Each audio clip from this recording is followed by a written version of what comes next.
Vamos amarraditos los dos, espumas y terciopelo.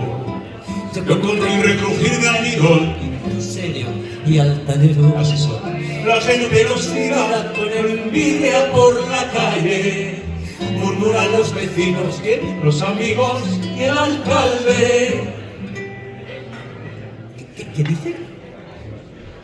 Dicen que no se estila ya más ni mi peinetón ni tu cinturón. Dicen que no se estila nada más ni mi medallón Ni mi pasado. y yo sé que se estilan tus ojazos y mi orgullo cuando voy de tu brazo por el sol y sin apuro. Nos espera nuestro coche Frente a la iglesia mayor, el trotecito lento recorremos el paseo. Saludas tocando a la de tu sombrero mejor Y agito con buen aire mi pañuelo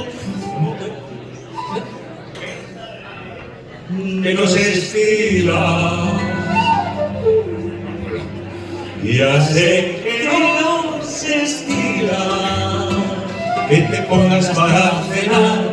jazmines en el ojal. Desde luego parece un juego, pero no hay nada mejor que ser un señor de aquellos que vieron mis abuelos.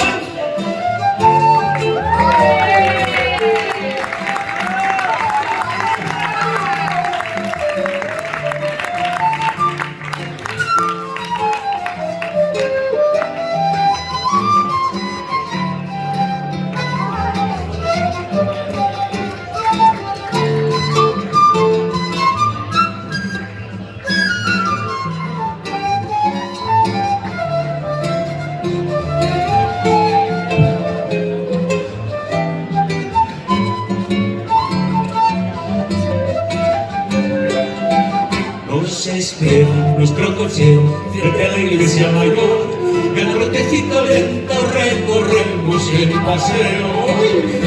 Te saludas tocando el ala de tu sombrero mejor Y yo agito con donaire en mi pañuelo. nos estila. Algo que nos estila. Eso dice.